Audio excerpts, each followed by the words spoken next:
श्री कृष्णा। आपके अपने चैनल भक्ति यूट्यूब चैनल मंत्र पूजा में आप सभी का स्वागत है। आज के इस वीडियो में आप सभी सुनने वाले हैं पुरुषोत्तम मास की कथा का 14वां अध्याय।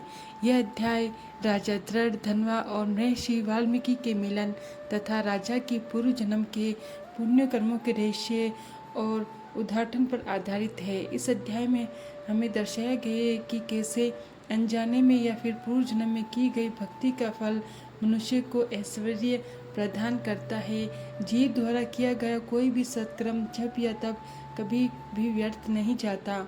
पूर्व जन्मों के पुण्य ही मनुष्य को इस जन्म में सुख और ऐश्वर्य के रूप में प्राप्त होते हैं, परंतु सच्चे आत्म कल्याण के लिए सांसारिक वैभव से ऊपर उठ के भगवान की भक्ति में ही मन लगाना है। तो चलिए आज भगवान श्री पुरुषोत्तम का ध्यान करते हुए आज की इस पावन कथा का बड़ी श्रद्धा से श्रवण करते हैं।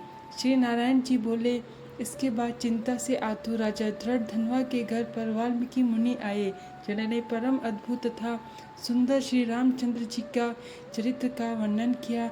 राजा दृढ़ धनवा ने दूर से ही वाल्मीकि मुनि को आते हुए देख के घबराहट के साथ जल्दी से उठकर भक्ति युक्त हो उनके चरणों में दंडवत प्रणाम किया और भली भांति पूजा करके उत्तम आसन पर ऋषि को बैठाकर उनके चरणों को गोद में लेकर दोनों हाथों से धोया और उस चरणों तक को बड़े हर्ष के साथ सिर से धारण कर शुभ पक्षी की बात स्मरण करता हुआ राजा दृढ़ धनवा ने मधुर वचन यो कहो। दृढ़ धनवा बोले, हे भगवान, इस समय मैं कृतज्ञ हूँ, भाग्यवान हूँ, मेरा जन्म सफल हुआ।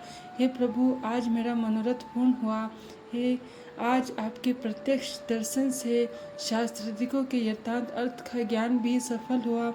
हे जगत के पावन करने वाले, आज मैं अपने भाग्य का क्या वर्णन करूं। श्री नारायण भगवान बोले। इस तरह वाल्मीकि मुनि को कहकर वो राजा मौन हो गया।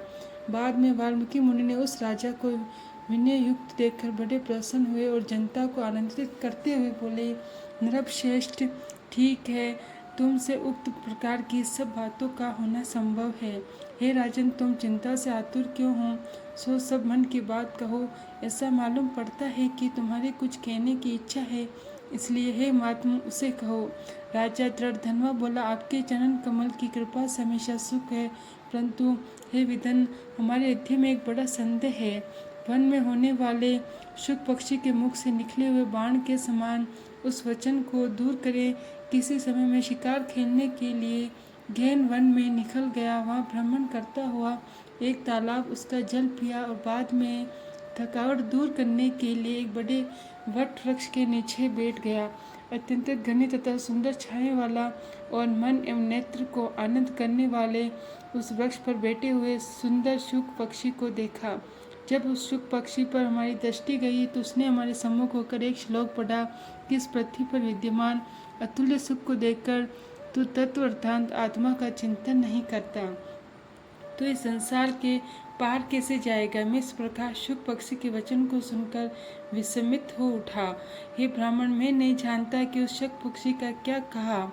इस हमारे हृदय के संदेह को आप दूर करने के योग्य हैं। हमारे राज्य सुख तथा सुंदर 4 पुत्र, सुंदर पतिव्रता स्त्री, हाथी, घोड़ा, रथ, सेना है। ब्राह्मण, ये सब अतुल समृद्धि इस समय हमें किस पुण्य से प्राप्त है, ये सब विचार का संक्षेप करने के आप योग्य हैं। राजा दृढ़ धनवा के वचन को वाल्मीकि मुनि सुनकर प्राणायाम करके मुहूर्त तक ध्यान में मगन हो हाथ में रखे हुए आंवला के फल के समान विश्व संसार के भूत भविष्य और जो वर्तमान विषय है उनको हृदय में समाधि के बल से जान के और निश्चय करके राजा से बोले, हे राजाओं में श्रेष्ठ, अपने पूर्व जन्म का चरित्र तुम सुनो। हे राजेंद्र, पूर्व जन्म में आप द्रविड़ देश में ताम्रपर्णी नदी के किनारे वास करने वाले सुदेव नामक ब्राह्मण थे।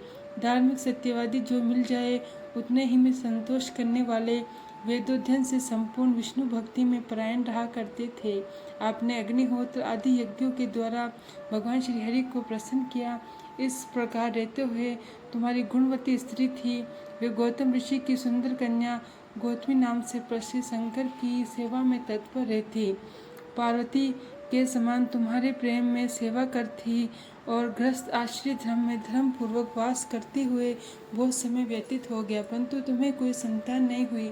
एक दिन अपनी स्त्री में सेवित आसन पर बैठा हुआ दुखित ब्राह्मण गदगद स्वर में बोला, हे सुंदरी, संसार में पुत्र से बढ़कर दूसरा सुख नहीं, और तब दान से उत्पन्न पुण्य दूसरे लोक में सुख देने वाला होता है। शुद्ध वंश में होने वाली संतान इस लोक में तथा परलोक में कल्याण करने वाली होती है। उस श्रेष्ठ पुत्र के न मिलने से मेरा जीवन निष्फल है।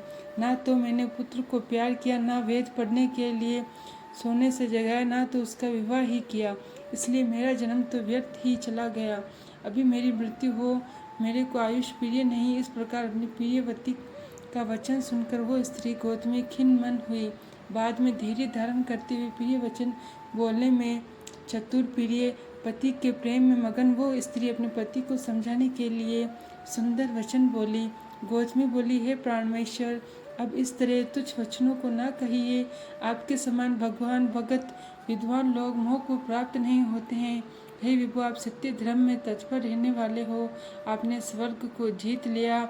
हे सुवर्त अर्थात हे सुंदर व्रत करने वाले, आप जैसे ज्ञानी को पुत्रों से सुख की प्राप्ति कैसी, अर्थात ज्ञानी पुरुष पुत्रों से होने वाले सुख की इच्छा नहीं करते।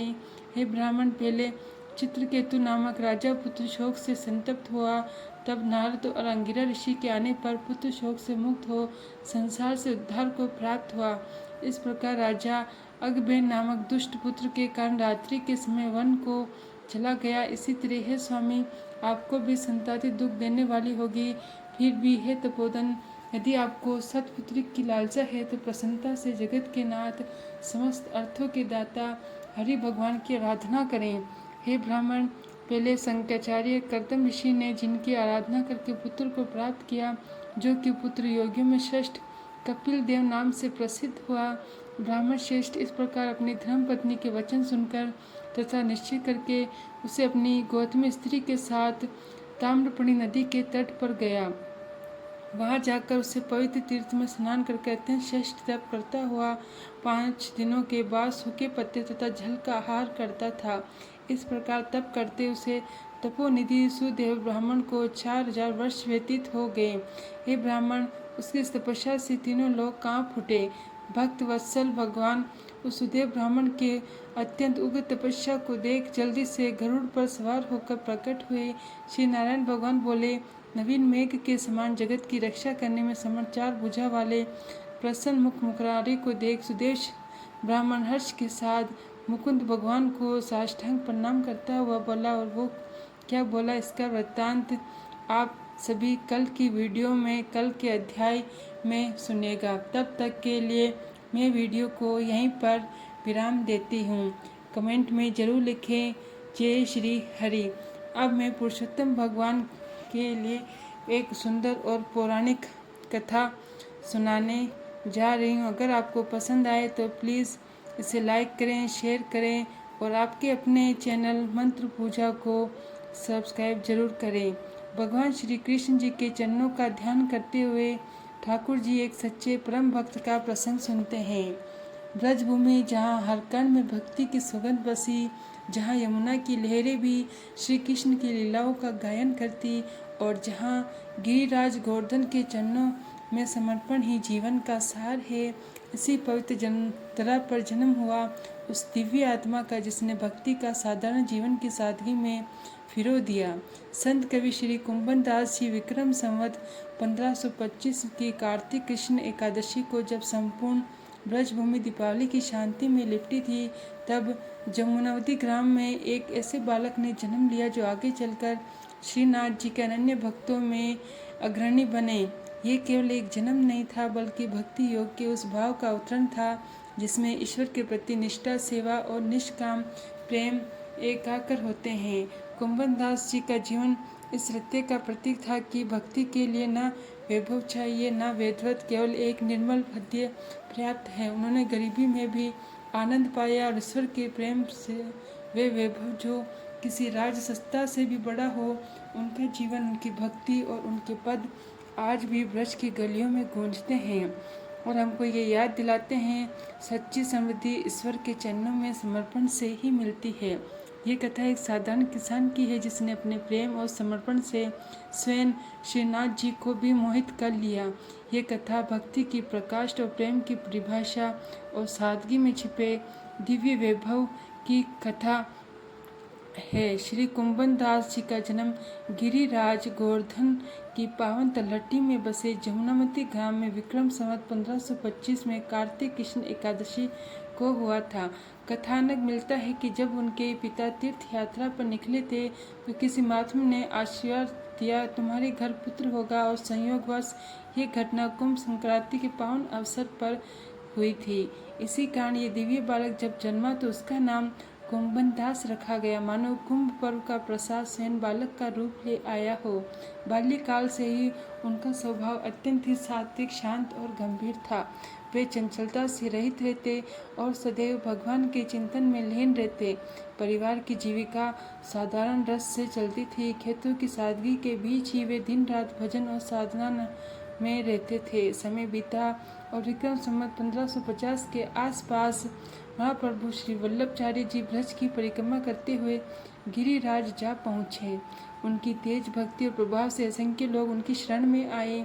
जितिपुरा में श्रीनाथ जी की सेवा प्रशंसा करके भक्तों को सेवा मार्ग दिखाने लगे। इसी समय श्री कुंभन दास जी भी उनके दर्शन करने पहुँचे। पहली ही झलक में उनके हृदय को सुप्त तरफ झाग उठी।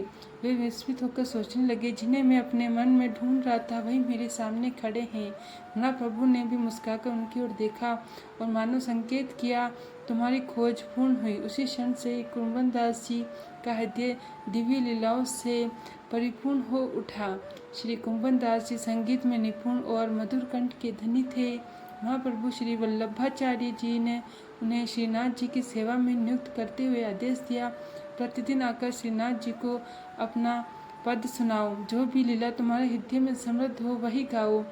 तब से श्री कुंभन दास जी नियमित रूप से श्रीनाथ जी के सामने बैठकर भजन गाने लगे। उनके कंठ से जो पद निकलते उनमें उनके करण में प्रकट लीलाओं की झलक होती। जब महाप्रभु उनके पद सुनकर प्रसन्न होते तो कुंभन दास जी स्वयं को धन्य और कृतार्थ मानते थे। एक समय की बात है, पश्चिम दिशा से आया एक दुष्ट यवन राजा ब्रज मंडल में उपद्रव मचाने लगा। वो मंदिरों को तोड़ता, मूर्तियों को खंडित करता और धन संपत्ति लूट के ले जाता। जब यह समाचार श्रीनाथ जी की सेवा में रहने वाले परिकारों तक पहुंचा कि यवन अपनी सेना सहित ब्रज की ओर बढ़ रहा है और मंदिरों पर संकट उमड़ रहा है, तो सब चिंतित हो गए। सभी आपस में विचार करने लगे कि अब क्या किया जाए। अंत में निश्चय हुआ कि स्वयं ठाकुर जी से ही आज्ञा पूछी जाए। तब श्रीनाथ जी से पूछा गया तो वे मुस्कुरा के बोले, मुझे लेकर चलो, मुझे निर्जन स्थान पर ले चलो। देखो, मैं तो यशोदा जी का दुलारा लाल हूँ, देवता नहीं कि शस्त्र उठाकर तुम्हारी रक्षा करूँ। मेरी चिंता मत करो, बस मुझे सुरक्षित ले चलो। किसी ने कहा, अभी पालकी मंगाना कठिन है, तुरंत व्यवस्था चाहिए। तभी एक भैंसा लाया गया, उस पर सुंदर बिछौना बिछाकर श्रीनाथ जी को विराजमान किया गया। चारों ओर सेवक पैदल चलने लगे। भोग सामग्री भी साथ ले ली गई। वैसे पर सवार ठाकुर जी तो बड़े आराम से बैठे रहे, परंतु सेवकों के कपड़े झाड़ियों में फट गए, पैरों में कांटे चुभे और शरीर लहूलुहान हो गया। पर किसी ने ध्यान नहीं दिया। सबकी चिंता केवल यही थी कि प्रियतम श्रीनाथ जी को तनिक भी कष्ट ना पहुँच सके। श्रीनाथ जी को तो उतारा गया। सेवकों ने कहा, हे लाल जी, भोग की सामग्री थोड़ी है, कई दिनों तक यहीं चलाना पड़ेगा। पर ठाकुर जी हर्ष से बोले, नहीं, सारा भोग एक साथ लाओ, मुझे भूख लगी है। सेवकों ने उनकी आज्ञा मान के संपूर्ण भोग अर्पित किया। तभी ठाकुर जी मुस्कुरा के बोले, अब मुझे संकोच हो रहा है कि तुम सब हट जाओ। सेवक चकित हुए, प्रतिदिन तो हमारे साथ खेलते खाते आज संकोच क्यों? वे पास की लताओं में छुपकर बैठ गए और देखने लगे। अचानक दृश्य अद्भुत हो उठा। श्रीनाथ जी की प्रियतमा श्री जी प्रकट हुई और दोनों ने साथ मिलकर भोग स्वीकार किया। सेवक विस्मित रह गए। अब उन्हें समझ आया कि ठाकुर जी ने उन्हें दूर क्यों किया। लौटते समय सेवक थके आ रहे थे, उनके वस्त्र फटे और पैरों में कांटे गड़े हुए थे। भीतर ही भीतर श्री कुंभन दास जी सोच रहे थे कि हमारे लिए तो वे वन कांटों और कठिनाइयों से भरा था, पर लाल जी के लिए तो ये प्रिय है, इसलिए हुआ कि यहाँ वे श्री जी के साथ मिल सके। इसी भाव से उन्होंने एक पद गाया जिसमें व्यथा और हास्य का मिश्रण था। अब समझ में आया कि लाल ये घना जंगल तुम्हें क्यों प्यारा लगा? हमें तो कपड़े फटने और पैरों में कांटे चुभने के ही भाग मिले, और तुम्हें तो यहाँ श्री जी का सानिध्य मिल गया। जब वो यमन राजा वापस चला गया तो भैंसे पर विराजमान कर श्रीनाथ जी को सेवक मंडली वापस मंदिर ले आई। कुंभन दास जी का परिवार बहुत बड़ा था। 7 पुत्र और उनकी 7 पत्नियां, एक विधवा भतीजी, सेवन्य और पत्नी, कुल 17 प्राणियों का भरण पोषण मात्र 2 बीघा खेती से होता था। इतनी अधिक गरीबी थी कि परिवार को पेट भर अन्न मिलना भी कठिन हो गया था। वस्त्रों की स्थिति भी दयनीय थी, कहीं से फटे हुए, कहीं से गांठ लगे हुए। परंतु कुंभन दास जी निष्काम, निश्चिंत और भगवान भजन में लीन रहते थे। श्रीनाथ जी की सेवा में जाकर वे पद गाते, जो प्रसाद मिलता उसी में संतोष रह लेते। घर में रूखा सूखा जो मिल जाता उसी से परिवार चल पड़ता। कुंभन दास जी की इस गरीबी को देखकर ठाकुर जी स्वयं व्याकुल रहते कि कैसे अपने भक्त को सुख पहुँचाऊँ, कुछ स्वीकार करे ताकि आनंद से जीवन बिताए। इसी भाव से ठाकुर जी ने राजा मान सिंह को प्रेरित किया। राजा के मन में श्रीनाथ जी के दर्शन की तीव्र इच्छा जागी और वे ब्रज आ पहुँचे। तब राजा ने श्रीनाथ जी की सेवा से कुंभन दास जी को देखा तो उनके फटे वस्त्र और गरीबी देखकर करुणा से भर उठे। मन ही मन निश्चय किया। उन्होंने कहा कि इन्हें धन देकर संतुष्ट करना चाहिए। अगले दिन राजा उनके घर पहुँचे। साधारण झोपड़ी में कुंभन दास जी और मिट्टी के कुंड में जल देकर तिलक कर रहे थे और तन के आसन पर बैठे थे। राजा ने देखा कि दर्पण और आसन तक नहीं है। उन्होंने कुंभन दास जी से निवेदन किया कि मुझे अनुमति दे तो मैं रतनजित दर्पण और सुंदर आसन भेंट करूं। कुंभन दास जी ने मुस्कुरा के कहा, राजन, हमारी झोपड़ी में इन वस्तुओं का क्या काम? इन्हें रखने से चोरी और संकट भी बढ़ेंगे। हमारे लिए तो ये मिट्टी के कुंड और तन का आसन ही पर्याप्त है। राजा ने 1000 स्वर्ण मुद्राएं भेंट करनी चाहिए, परंतु कुंभन दास जी ने स्पष्ट कहा, हमें तो श्रीनाथ जी का प्रसाद और अपनी खेती का रूखा सूखा ही चाहिए। हमें किसी और वस्तु की आवश्यकता नहीं है। राजा ने हार के कहा, तो कम से कम दुकानों पर मैं धन जमा करा दूं ताकि आप अपनी इच्छा से सामग्री ले सके। कुंभन दास जी हंस के बोले, हमारे यहाँ तो दुकान से कुछ आता ही नहीं। खेत में जो उगता वही हमारे लिए सब कुछ है। गर्मियों में करील के फल और सर्दियों में बेर ही हमारे सेठ हैं, वही हमारा पालन करते हैं। राजा की आंखों में आंसू आ गए। वे साष्टांग प्रणाम करके बोले, त्यागी संग तो बहुत देखे, परंतु ग्रस्त होकर इतना त्याग मैंने आज तक नहीं देखा। राजा जैसे ही वहाँ से लौटे, ठाकुर जी दौड़ते हुए कुंभन दास जी के पास आए और झुंझलाकर बोले, अरे मैंने ही राजा मानसिंह को भेजा था, चाहता था कि वे तुम्हें कुछ दे और तुम स्वीकार करो, पर तुमने तो सब ठुकरा दिया। कुंभन दास जी हाथ जोड़कर बोले, प्रभु, आपको पा लेने के बाद और क्या चाह बाकी रह जाती है। अब किसी वस्तु की कोई आवश्यकता ही नहीं है। ये सुनकर ठाकुर जी प्रेम में अभिभूत हो गए और कुंभन दास जी से लिपट गए। ये आलिंगन ही उनका सबसे बड़ा पुरस्कार था। कुंभन दास जी की गरीबी दूर करने के लिए श्री विठलनाथ गोसाई जी ने भी अनेक उपाय किए। वे सोचते थे कि किसी भी तरह कुंभन दास जी को स्वीकार कर लें, क्योंकि उनकी स्थिति बड़ी ही खराब थी। ना रोज बाजार से कुछ मंगाना, ना किसी भक्त से लेना, केवल अपनी थोड़ी सी खेती से जो अन्न मिल जाए उसी में वर्ष भर गुजारा करते थे। फटे पुराने वस्त्र पहनना और शेष समय ठाकुर जी के प्रेम और लीन रहना उनकी ये ही जीवन था। गोसाई जी ने निश्चय किया कि जब श्रीनाथ जी इनसे कुछ स्वीकार नहीं करते तो किसी अन्य उपाय से इनके घर कुछ द्रव्य पहुँचाए ताकि ये सुखपूर्वक जीवन व्यतीत कर सके। इसी उद्देश्य से उन्होंने सोचा कुंभन दास जी को अपने साथ तीर्थ यात्रा पर ले चले, वहाँ वैष्णव भक्तों से इन्हें भेंट दिलवाएं। विक्रम संवत 1631 में गोसाई जी ने द्वारिका यात्रा का आयोजन किया और कुंभन दास जी को साथ चलने का आदेश दिया। आचार्य जी का आदेश टालना असंभव था। उन्होंने आज्ञा स्वीकार कर ली। राजभोग आरती करके वे यात्रा पर निकले और गिरिराज जी के समीप अप्सरा कुंड पर सायंकाल विश्राम करने लगे। परंतु यहाँ आते ही कुंभन दास जी का हृदय विरह से व्याकुल हो उठा। उन्हें ऐसे लगा मानो युगों से श्रीनाथ जी के दर्शन नहीं हुए।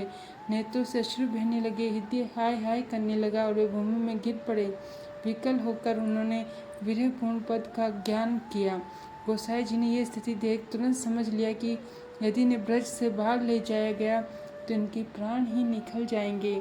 वे श्रीनाथ जी से दूर रह नहीं सकते, इसलिए तत्काल आदेश दिया, कुंभन दास जी हमारे साथ मत चले, लौट जाएं और श्रीनाथ जी की ही सेवा में लग जाएं। गुरु की आज्ञा पाकर कुंभन दास जी दौड़ते हुए श्रीनाथ जी के चरणों में जा लौटे। जब ठाकुर जी का दर्शन मिला तब उनका हृदय शीतल और शांत हुआ। एक बार श्री विठलनाथ गोसाई जी के पुत्र भी श्री गोकुलनाथ जी और श्री बालकृष्ण जी ने कुंभन दास जी से कहा, आप श्री ठाकुर नवनीत जी के दर्शन करने के लिए गोकुल चले। परंतु कुंभन दास जी का हृदय श्रीनाथ जी में इतना आस्था था कि गोकुल जाने के बाद ही उन्हें बेचैन कर बैठी थी। उन्हें लगा श्रीनाथ जी को छोड़कर कैसे जाऊं। गुरु परिवार का आग्रह था, इसलिए वे सीधा मना भी नहीं कर सकते। उन्होंने संकोचवश कहा, मैं श्रीनाथ जी की सेवा करूंगा और रात्रि में चलूंगा, सुबह दर्शन करके तुरंत लौट आऊंगा। निर्धारित योजना के अनुसार वे रात्रि में भगवत चर्चा करते हुए गोकुल की ओर निकले। तब तक वे श्री यमुना के तट पर जा पहुँचे और प्रातःकाल हो चुका था। संयोग से उसी दिन प्रातः में काल में श्री विठलनाथ जी स्वयं नौका से गोकुल से इस पार आए थे। कुंभन दास जी ने आचार्य का दर्शन किया और अत्यंत आनंदित हुए, किंतु उसी क्षण उन्हें स्मरण हुआ, अभी तो मैं श्रीनाथ जी को जागरण का पद सुनाता था जिससे ठाकुर जी उठते थे। आज मैं यहाँ हूँ तो ठाकुर जी जागेंगे कैसे। वे विचार आते व्याकुल होकर तत्काल भाग पड़े, ना प्रणाम किया ना नमस्कार, सिर्फ ठाकुर जी की ओर दौड़ चले, जैसे अपने बच्चे की याद आते ही गाय बछड़ी की ओर दौड़ जाती है। कुंभन दास जी हवा की तरह दौड़ते हुए हा गोवर्धन पर्वत और चिंतित स्वर में पूछा, क्या ठाकुर जी का मंगल उद्यापन हो गया। सेवकों ने उत्तर दिया, नहीं, ठाकुर जी अब तक सहन कर रहे हैं, जागे नहीं हैं। कुंभन दास जी ने आशीष से पूछा, इतना समय हो गया, ठाकुर जी जागे क्यों नहीं। सेवकों ने बताया, आज जो भी सेवक स्नान करके सेवा के लिए आते, कोई ना कोई उन्हें छू लेता, फिर उन्हें दोबारा स्नान करने जाना पड़ता है, इसी कारण विलम्ब होता रहा और ठाकुर जी अब तक जागृत नहीं हुए। तब कुंभन दास जी ने बड़े ही प्रेम से ठाकुर जी का जागरण का पद सुनाया। पद सुनते ही ठाकुर जी जाग उठे। ये देखकर सभी आश्चर्यचकित रह गए और ये स्पष्ट हो गया कि ठाकुर जी ने ही स्वयं ये लीला रची थी। जब तक कुंभन दास जी का पद ना सुने वे उठेंगे ही नहीं। इस समय श्री विठलनाथ जी घोड़े पर सवार होकर गोकुल से गोवर्धन आ पहुँचे। उन्होंने पूछा, पूजा में इतनी देर क्यों हो गई। पुजारी ने बताया, महाराज आज ठाकुर जी ऐसी लीला कर रहे थे कि जब हम सेवा के लिए आते हमें कोई छू जाता और हमें फिर से स्नान करने जाना पड़ता, इसलिए विलम्ब हुआ। गोसाई जी तुरंत समझ गए ये कोई सामान्य विलम्ब नहीं था, ये ठाकुर जी की कोई विशेष लीला थी। कुंभन दास जी के पदगान की प्रतीक्षा कर रहे थे। यहाँ ठाकुर जी और कुंभन दास जी का अद्भुत प्रेम संबंध प्रकट होता, जिससे कुंभन दास जी ठाकुर जी में आसक्त थे, वैसे ही ठाकुर जी भी कुंभन दास जी के प्रेम में आसक्त थे। एक बार श्री कुंभन दास जी परसोली में अपने खेत पर थे, वहाँ स्वयं श्रीनाथ जी उनके साथ बाल लीला कर रहे थे। उसी समय मंदिर में उत्थापन का समय हो गया, क्योंकि उत्थापन में पद सेवा कुंभन दास जी की थी। वे तुरंत जाने को तैयार हुए। ये देख के ठाकुर जी मुस्कुराए, बोले, कहाँ जा रहे हो। यहाँ मेरे साथ खेल रहे हो और वहाँ किसके लिए पद गाने जा रहे हो। मैं ही तो तुम्हारे सामने हूँ। जब मैं यहीं उपस्थित हूँ तो मंदिर जाने की क्या आवश्यकता है। कुंभन दास जी हाथ जोड़कर विनम्र स्वर में बोले, ठाकुर जी आप सही कह रहे हैं, आप कृपा करके स्वयं मुझे दर्शन दे रहे हैं, परंतु आप स्वतंत्र हैं, कब आदान रहे तब हमारे वश में नहीं। किंतु मंदिर में जो आपका आचार्य द्वारा प्रतिष्ठित स्वरूप है वे किसी भी क्षण अंतर्ध्यान नहीं हो सकता। वहाँ आप आचार्य के अधीन हैं, इसलिए भक्तों को स्थायी रूप से दर्शन देते हैं, इसलिए उस स्वरूप की सेवा मैं कभी नहीं छोड़ सकता। यदि मैं केवल आपके यहाँ ठहरूँ तो मुझे भय रहेगा कि आप अचानक अंतर्ध्यान हो जाएंगे और मंदिर में आपके दर्शन स्थित और सुनिश्चित है। उद्यापन का समय हो रहा, मुझे वहाँ अवश्य ही जाना ही होगा। श्री ठाकुर जी ने कुंभन दास जी का ये अगाध प्रेम, सेवा निष्ठा और आचार्य प्रणीत मर्यादा के प्रति आदर देखा तो अत्यंत प्रसन्न हो उठे। उन्होंने हर्षित होकर कुंभन दास जी को हृदय से आलिंगन में भर लिया और प्रेम पूर्वक बोले, चलो हम भी तुम्हारे साथ मंदिर चलते। एक बार श्री विठलनाथ गोसाई जी का जन्मदिन आया। वे उस समय गोकुल में विराजमान थे। तभी ठाकुर जी ने भक्तों को बुलाकर कहा, देखो गोसाई जी हमारे जन्मदिन पर भव्य उत्सव मनाते हैं, किंतु क्या उनका जन्मोत्सव नहीं मनाना चाहिए। वे हमारे आचार्य और गुरु हैं, उनका उत्सव भी अवश्य मनाना चाहिए। ठाकुर जी उत्सव कैसे मनाएं। ठाकुर जी ने निर्देश दिया, भोग लगाओ, वैष्णव जनों को बुलाओ, नाम कीर्तन करो, सबको बताओ कि ये आचार्य का जन्म उत्सव है। जब भक्तों ने आगे पूछा कि भोग किसका लगाऊं, तो ठाकुर जी ने मुस्कुरा के कहा, गर्मा गर्म जलेबी का भोग लगाना। इसके बाद भक्तों ने आपस में चंदा लेना आरंभ किया। कुंभन दास जी को जब समाचार मिला तो उन्होंने कहा, मैं घी और मैदे की व्यवस्था कर देता, आप जलेबी बनवा देना। कुछ भक्तों ने चीनी देने का वचन किया। कुंभन दास जी के घर में एक सुंदर भैंस का बच्चा था। उन्होंने उस भैंस के 5 आने प्राप्त किए और उन्हीं रुपयों से घी मैदा लाकर भोग की सामग्री जुटाई। अन्य भक्तों ने भी एक एक दो मिलाकर सहयोग दिया। प्रातःकाल मंदिर को तोरण और फूलों से सजाया गया। राजभोग में ढेर सारी जलेबियों का भोग अर्पित हुआ। ठाकुर जी ने प्रेम पूर्वक भोग स्वीकार किया और उनकी आज्ञा से कुंभन दास जी ने गोसाई जी के जन्मोत्सव पर बधाई का पद भी गाया। वातावरण विशेष आनंद से भर उठा। दोपहर में जब श्री गोसाई जी पधारे तो द्वार पर सजे तोरण और भोग में रखी जलेबियों का टोकरा और उत्सव का माहौल देखकर आश्चर्यचकित हो उठे। उन्होंने सेवकों से पूछा, आज कौन सा उत्सव है। सेवकों ने निवेदन किया, महाराज आज आपका जन्मोत्सव मनाया जा रहा है। गोसाई जी ने जब पूछा कि ये सब आयोजन कैसे हुआ तो उन्होंने बताया, या महाराज इसमें कुंभन दास जी का विशेष योगदान रहा है। उन्होंने अपने घर की एकमात्र भैंस तक बेचकर इस उत्सव की सामग्री जुटाई है। यह सुनकर गोसाई जी का हृदय भावविह्वल हो उठा। उन्होंने कुंभन दास जी को हृदय से लगा लिया और विक्रम संवत 1602 के समय जब श्री विठलनाथ गोसाई जी ने ब्रज भाषा के अष्टछाप कवियों की मंडली की स्थापना की थी, तब उसमें श्री कुंभन दास जी और उनके सुपुत्र श्री चतुर्भुदास जी को भी सम्मिलित किया गया। कवियों में से कुंभन दास जी सबसे अधिक दीर्घजीवी हुए। उन्होंने लगभग 115 वर्षों तक श्रीनाथ जी की पद सेवा और रसिकों के पद गायन किए।